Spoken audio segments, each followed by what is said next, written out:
بخاری اور مسلم دونوں میں حدیث ہے، انس بن مالک کہتے ہیں میں نے آج تک کوئی ہاتھ ایسا نہیں چھوا جیسا کہ نبی علیہ السلام کا مبارک ہاتھ تھا. وہ کہتے ہیں کوئی دنیا کی ریشم اور دباج اس سے زیادہ نرم نہیں تھی جو نبی علیہ السلام کا مبارک ہاتھ تھا. ریشم کے ساتھ مثال دی ہے. یہ نہیں ہے کہ نبی علیہ السلام جو ہے وہ آپ نے بڑی امیروں والی زندگی گزاری تھی، آپ نے تو مزدوری کی ہے، اس کے باوجود اللہ نے ایک پروٹوکول دیا کہ ہاتھ ان کا بہت نرم تھا.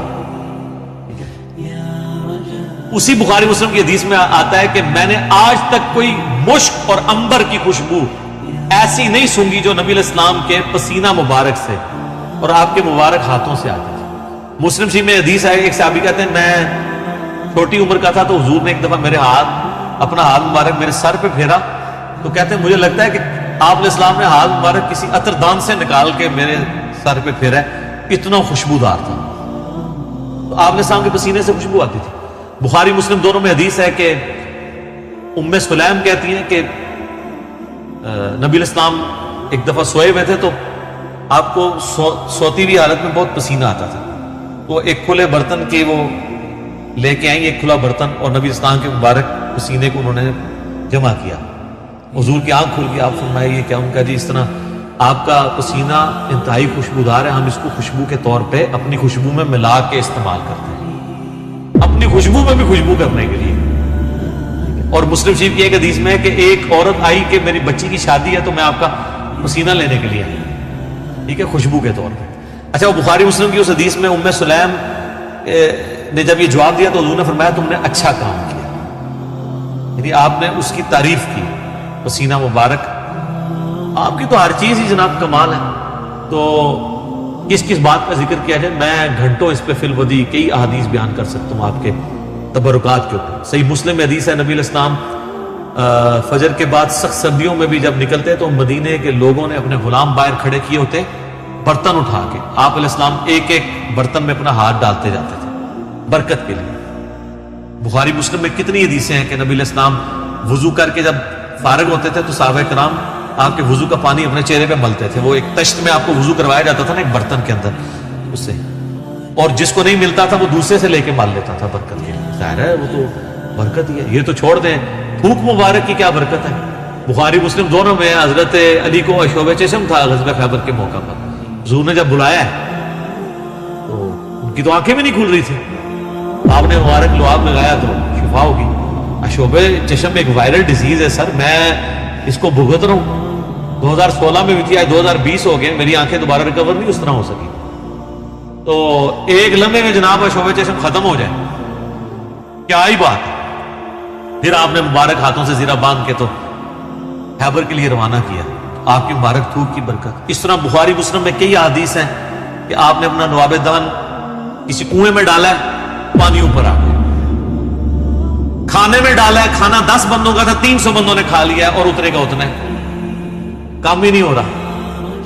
تھوک مبارک کی برکت، ہاتھ مبارک کی برکت. بخاری مسلم میں آتا ہے کہ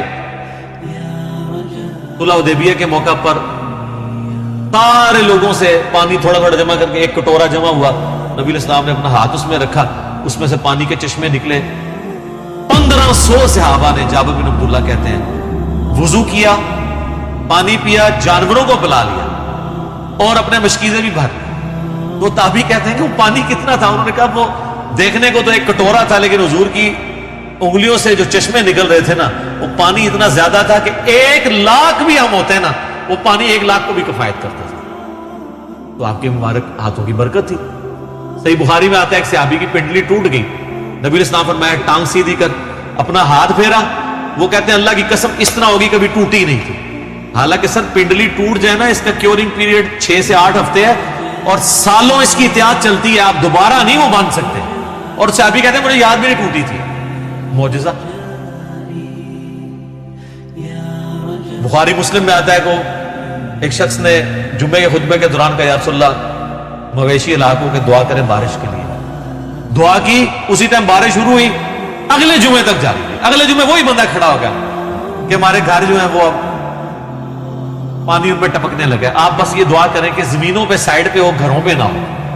تو بخاری مسلم کے الفاظ ہیں، آپ نے یہ انگلی سے بادلوں کو اشارے کیے. سر اب جن صحابہ نے یہ منظر دیکھا ہوا تھا صحیح بخاری میں آتا ہے، ابن مسعود کہتے ہیں ہم حضور کے ساتھ کھانا کھاتے تھے، ہم اس کھانے کے نوالوں میں سے تسبیح کی آواز سنتے تھے۔ یہ تو برکات آپ کی تھی۔ جابر بن عبداللہ کہتے ہیں، مسلم شریف میں حدیث ہے کہ ایک سفر کے دوران حضور نے مجھے کہا، دو درختوں کو کہو کہ اللہ کے نبی کہہ رہے ہیں مل جاؤ، میں نے رفع حاجت کرنی۔ وہ جڑوں سمیت اکھڑ کے اکٹھے ہوئے، کہتے ہیں میں نے حضور کو پانی دیا، آپ سنجا کر کے فارغ ہوئے، آپ نے یوں انگلی سے اشارہ کیا، واپس اپنی جگہ پہ چلے گئے۔ یہ چیز صحابہ کرام کے ایمان کو بڑے اوپر کے لیول پہ لے جاتی تھی، اور یہ تو نبی الاسلام کے ڈائریکٹ تبرکات ہیں۔ آپ کے بال مبارک جو آپ سے ٹوٹ کے الگ ہو چکی ہیں، ان کی برکات بھی آپ سنیں۔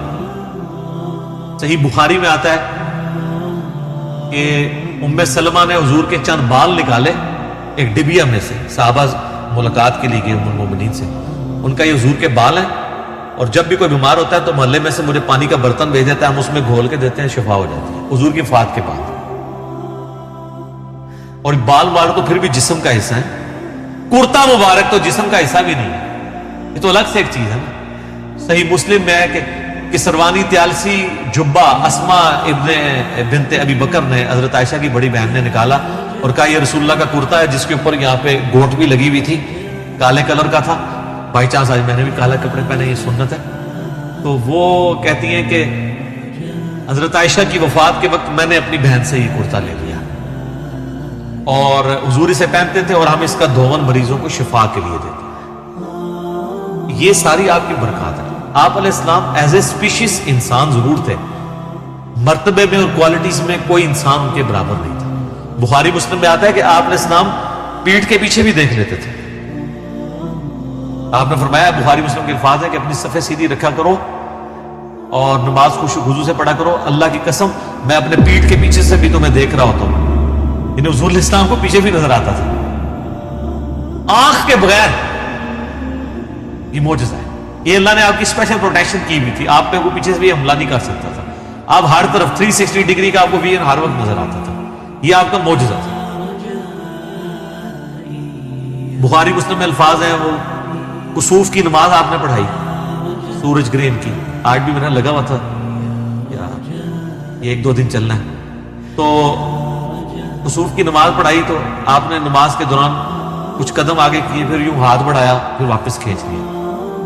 صحابہ نے کہا یا رسول اللہ، آج آپ کو ایک عمل ایسا کرتے دیکھیں جو پہلے نہیں کرتے۔ آپ فرمایا کہ میں نے جب نگاہ اٹھائی تو میں نے جنت دیکھ لی، جنت 7 آسمانوں کے اوپر، اور اس میں میں نے انگوروں کا ایک گوشہ دیکھا، میں نے ارادہ کیا تمہارے لیے توڑ لوں، پھر تم کھاتے ہی رہتے، کیونکہ جنت کو فنا نہیں ہے، وہ اگر گوشہ نیچے آ جاتا نا اسی بھی کھا رہے ہوں جی۔ جنت کو موت نہیں ہے، جنت میں آپ جب کھائیں گے، کھا کے فارغ ہوں گے، پھر وہاں ایک گوشہ ہونے لگ جائے گا۔ جنت کو چھوڑ دیں، بخاری مسلم میں آتا ہے حضرت ابو ہریرہ کو حضور نے وہ ایک تھیلی میں کھجوریں دی تھی، پوری زندگی کھاتے رہتے تھے، وہ ایک دفعہ ان سے پھر الٹ گئی تو اس کے بعد وہ ہوا، جب تک وہ کھاتے رہے، ٹھیک ہے۔ تو آپ علیہ السلام اب آپ دیکھیں کہ نگاہ کہاں پہنچی ہے، جنت میں، ہاتھ بھی پہنچ رہے۔ یہ جو لوگ بعض اوقات گستاخی کرتے ہوئے کہتے ہیں نبی کے بھی 2 ہاتھ، ہمارے بھی 2 ہاتھ، اس طریقے سے کبھی بھی کسی صحابی نے توحید نہیں بیان کی ہے، یہ نان سینس اپروچ ہے۔ آپ ایک بات طریقے سے بیان کریں جو حدیث میں آئی ہے کہ میں بھی ایک انسان ہوں، اللہ کا قاصد قریب ہے، میرے پاس آئے موت کا فرشتہ اور میں بھی چلا جاؤں، جو غدیر خون کے شروع میں آتی ہے۔ اس طریقے سیدہ صاحب کی حدیثیں جو بخاری مسلم میں آتی ہیں، میں بھی ایک انسان ہوں، جس طرح تم بھولتے ہو میں بھی بھول جاتا ہوں۔ اب یہ الفاظ استعمال کریں۔ باقی آپ علیہ السلام کی جو کوالٹیز اللہ نے آپ کو دی ہیں وہ اتنی ایکسٹرا آرڈنری ہے، آپ کی ایک ایک چیز کو اگر کنسیڈر کیا جائے نا تو اس پہ گھنٹوں بولا جاتا ہے۔